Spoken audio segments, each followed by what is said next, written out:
Hello guys, என் பேர் Loki. Welcome back. இன்றைக்கி நம்ம பார்க்க போகிறது டிராகன் ஸ்லேயர்ஸ் பியர்லெஸ் ரெக்ரெஷனோட எபிசோடு 35. எபிசோடு 34 மிஸ் பண்ணவங்க ஃபீல் பண்ண வேணாம். கீழே டிஸ்கிரிப்ஷனில் லிங்க் கொடுத்துருக்கேன், மறக்காமல் செக் பண்ணிக்கோங்க. வீடியோக்குள்ளே போகிறதுக்கு முன்னாடி அந்த லைக் பட்டனை தட்டி விட்டு நம்ம சேனலை சப்ஸ்கிரைப் பண்ணி பெல் ஐக்கானை ஆன் பண்ணிக்கோங்க. சரி வாங்க, டைம் வேஸ்ட் பண்ணாமல் இப்போ எபிசோடுக்குள்ளே போகலாம். எபிசோடோட ஸ்டார்டிங்லேயே காண்டினென்ட்டில் இருக்கிற எல்லா டிராகன் ஸ்லேயர் லெஜெண்ட்ஸையும் டிரான்ஸ்லேட் ஆகாத சோர்ஸை கூட தேடி பார்த்துட்டாங்கன்னு அவள் எக்ஸ்பிளைன் பண்ணுறா. இவ்வளோ ரிசர்ச் பண்ணியும் அவளுக்கு கிடைச்சது ஒரு பெரிய ஏமாற்றம் தான். எந்த பழைய ரெக்கார்ட்லையும் மனுஷங்களுக்கும் டிராகன்ஸுக்கும் நடுவில் இருந்த கான்வெனன்ட் பற்றி ஒரு வார்த்தை கூட இல்லை. ஆன்சரே இல்லை. டர்க்கினோ பேரர்ஸ்ன்னு எங்கேயுமே மென்ஷன் பண்ணலை. ஆனால் இப்போ அதுதான் மெயினான விஷயமா இருக்குது. இதை விட மோசம் என்னன்னா, எல்லா சோர்ஸும் ஒரே அஃபீஷியல் ஸ்டோரியை தான் சும்மா பர்ஃபெக்டாக ரிப்பீட் பண்ணுது. இதை பார்த்தா யாரோ கோஆர்டினேட் பண்ண மாதிரி இருக்கு. இதை பார்த்து யாராவது டீப்பாக நோண்டுனா ஹவுஸ் ட்ராக்கர் கிட்ட இருந்து உடனே வார்னிங் வருது. ஹவுஸ் ட்ராக்கரை பகச்சிக்க வேணாம்னு சிண்டிகேட்டை இந்த இன்வெஸ்டிகேஷனை ட்ரா பண்ணிட்டாங்கன்னு நம்மளால புரிஞ்சுக்கிறான். இதை பார்த்ததும் இந்த உண்மையை மறைக்கிற வேலை சும்மா பாஸ்ட்ல நடந்தது இல்லை, எப்பவும் ஆக்டிவாக நடந்துகிட்டு இருக்குன்னு நம்மளுக்கு கன்ஃபார்ம் ஆகுது. ஹவுஸ் ட்ராக்கர் தான் டர்க்கின் பற்றின இன்ஃபர்மேஷனை வேணும்னே சென்சார் பண்ணியிருக்காங்கன்னு நம்மளால ஸ்ட்ராங்காக நம்புறான். அவங்களோட ஓன் ஃபவுண்டரை பற்றின உண்மையை ஏன் அவங்க மறைக்கணுங்கிற மர்மம் இன்னும் நம்மளால குழப்புது. டர்க்கினோட ஃபேம் பேஸ் பண்ணி தான் 3 டிரான்சென்டன்ட் ஹவுஸும் அவங்களோட அத்தாரிட்டியாகவே பில்டு பண்ணாங்க. அப்படி இருக்கும்போது டர்க்கின் அண்ட் பஹாமட் பற்றின மேட்ரை ஹவுஸ் ட்ராக்கர் இவ்வளவு டைட்டாக கண்ட்ரோல் பண்ணுறாங்கன்னா அந்த உண்மை வெளியே வந்தால் அவங்களோட ஃபவுண்டேஷனுக்கே டேஞ்சர் தான் அர்த்தம். அதுக்கான ரீசன் என்னன்னு இன்னும் தெரியல, ஆனால் கண்டிப்பாக ஒரு பெரிய ரீசன் இருக்குன்னு நம்மளால் கன்ஃபார்ம் பண்ணிடுறான். இதை எப்படியாவது கண்டுபிடிக்கணும்னு முடிவு பண்ணி மறுபடியும் சீக்ரெட் ஆக்டிவ்ஸை தேட ரெடி ஆகுறான். சிஸ்டமை மறுபடியும் கூப்பிட ட்ரை பண்ணுறப்போ பக்கத்தில் ஏதோ தப்பா இருக்கிறத சென்ஸ் பண்றான். உள்ள யாரோ வந்திருக்காங்கன்னு செம அலர்ட் ஆகி அப்படியே ஃப்ரீஸ் ஆகி நிற்கிறான். மேன்சனுக்குள்ள யாரோ மூவ் ஆகுற சின்ன சவுண்டு கேட்குது. ஃபோக்கஸ் அதிகமாக்கி அந்த சவுண்டு எங்க இருந்து வருதுன்னு லிசன் பண்றான்.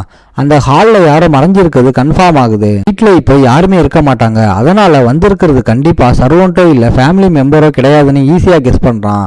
அப்போ மறைஞ்சிருந்து வாட்ச் பண்ற ஒரு மாஸ்க் போட்ட ஆளை ஸ்பாட் பண்றான்.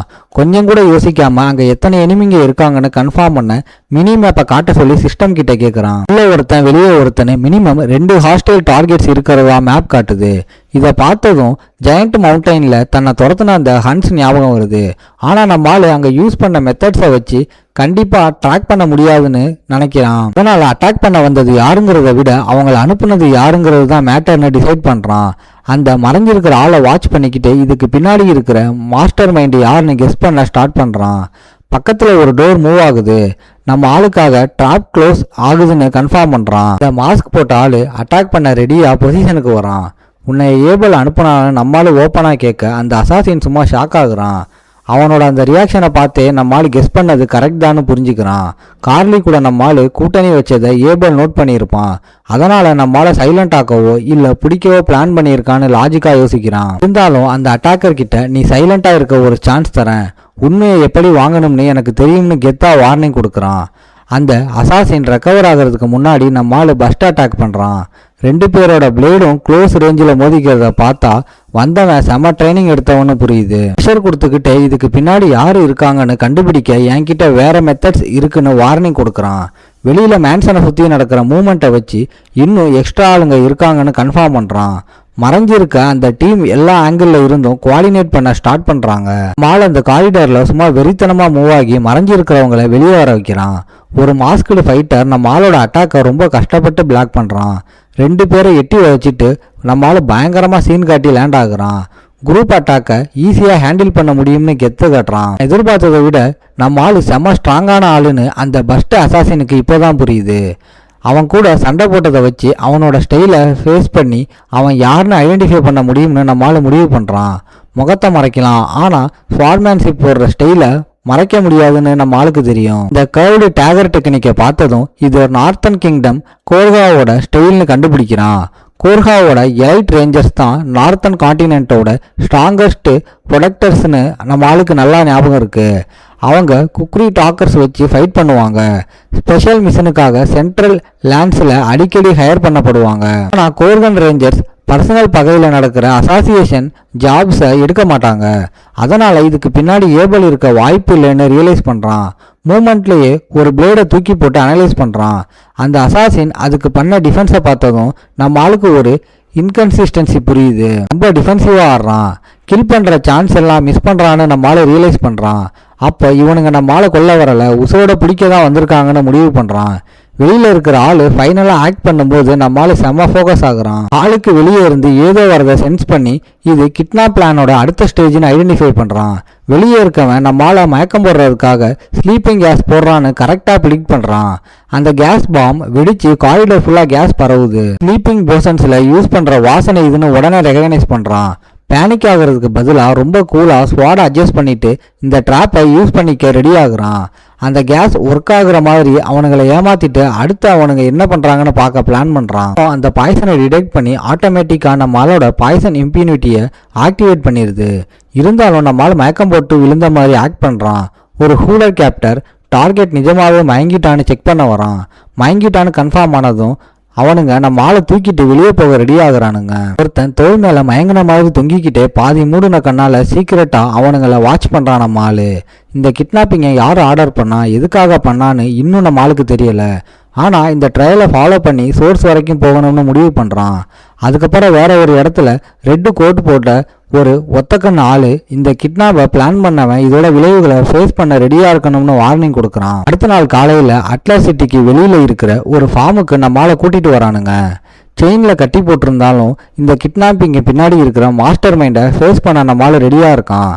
தான் கொஞ்சமே எதிர்பார்க்காத ஒரு ஆளு தான் இதுக்கு பின்னாடி இருக்கான்னு நம்ம ஆளுக்கு தெரிய வருது. ரெயின்ஹார்டு மெர்சன்ஸ் கில்டோட ஹெட் கிளிப் ரெயின்ஹார்டு முன்னாடி வந்து இந்த நெகோசியேஷனை ஈஸியாக முடிச்சலாம்னு வெல்கம் பண்ணும்போது நம்ம ஆளோட கெஸ் கன்ஃபார்ம் ஆகுது.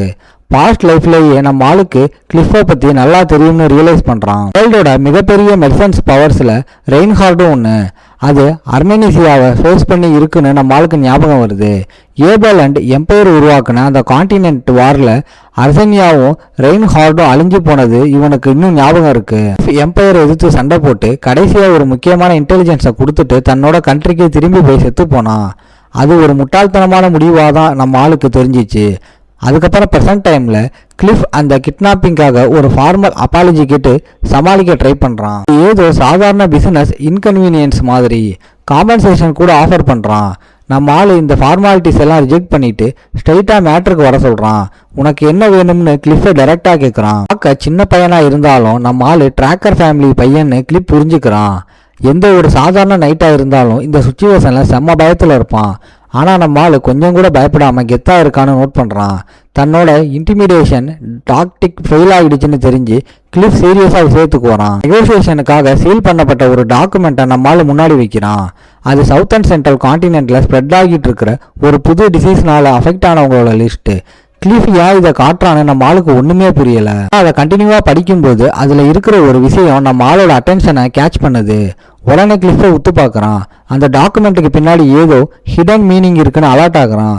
ரெக்கார்ட்ஸில் எலினா ஸ்டோனுங்கிற பேரை பார்த்ததும் நம்ம ஆளுக்கு ஷாக் இன்னும் அதிகமாகுது. எலினாங்கிறது லியாம் ஸ்டோனோட அம்மா. நம்ம ஆளு கொடுத்த க்யூரை வச்சு தான் அவங்க ரெட் பிளாசம் ஃபீவரில் இருந்து தப்பிச்சாங்கன்னு நம்ம ஆளுக்கு ஞாபகம் வருது.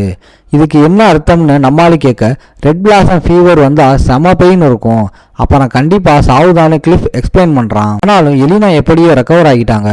அவங்களுக்கு ட்ரீட்மெண்ட் கொடுத்த டாக்டரும் எப்படி க்யூர் ஆச்சுன்னு சொல்ல மாட்டேங்கிறாரு. அந்த இம்பாசிபிள் க்யூர் பற்றி உனக்கு ஏதாவது தெரியுமான்னு கிளிஃப் டைரெக்டாக கேட்குறான். கிளிஃபுக்கு ஆல்ரெடி உண்மை தெரிஞ்சாலும் சும்மா டெஸ்ட் பண்ணுறான்னு நம்ம ஆளுக்கு புரிஞ்சிருது. சரி, கேமை ப்ளே பண்ணுவோன்னு டிசைட் பண்ணுறான். அந்த க்யூரை மோனோபோலியாக வச்சு காசு பார்க்க கிளிப் ஆசைப்படுறானோன்னு நம்ம ஆள் ஃபஸ்ட்டு யோசிக்கிறான். ஆனால் வெறும் காசுக்காக ஒரு பியூர் பிளட் பையனை கிட்னாப் பண்ணுற அளவுக்கு கிளிஃப் முட்டாள் கிடையாதுன்னு அதை ரிஜெக்ட் பண்ணுறான். அதனால் எதுவுமே தெரியாத மாதிரி ஆக்ட் பண்ணுறதை நிப்பாட்டிடுறான். அந்த க்யூரை கொடுத்ததே நான் தானே நம்ம ஆள் ஒத்துக்கிறான். கிளிஃபுக்கு கண்ட்ரோல் அப்படியே போயிடுது. என்ன ப்ரைஸ் கொடுத்தாவது அந்த ரெசிபியை நான் வாங்கி ஆகணும்னு டெஸ்பரேட்டாக கெஞ்ச ஆரம்பிக்கிறான். இந்த சுச்சுவேஷனில் இந்த மெர்சன்ட் லாஸ் ஆஃப் கம்போசர் காட்டுறது அவனுக்கே அசிங்கமாக இல்லையான்னு நம்ம ஆளு ரொம்ப கூலாக நக்கலாக ஒரு சிரிப்பாக போடுறான். கிளிஃபோட ரியாக்ஷனை பார்த்தா இவன் பணத்துக்காக அலையில, அவனுக்கு நெருக்கமான யாரையோ காப்பாற்ற தான் இவ்வளவு தூரம் வந்திருக்கான்னு புரிஞ்சுக்கிட்டு ஒரு டீல் பேச ரெடி ஆகுறான். அந்த ரெசிபியை தரேன், ஆனால் ரெயின்ஹார்டு கில்டு ஃபியூச்சரில் என்னோட 3 ரெக்வஸ்ட்டை நிறைவேற்றணும்னு ஒரு ப்ரப்போசல் வைக்கிறான். கிளிஃபோ அந்த டேர்ம்ஸை கன்ஃபார்ம் பண்ணுறான். இதோட இந்த எபிசோட் முடியுது. ஓகே காய்ஸ், இன்னைக்கு ஸ்டோரி எப்படி இருந்துச்சுன்னு கமெண்ட்டில் சொல்லுங்கள். இந்த வீடியோ பிடிச்சிருந்தா மறக்காமல் லைக், ஷேர் அண்ட் சப்ஸ்கிரைப் பண்ணிடுங்க. உங்களை நான் அடுத்த எபிசோடில் பார்க்குறேன். Bye guys.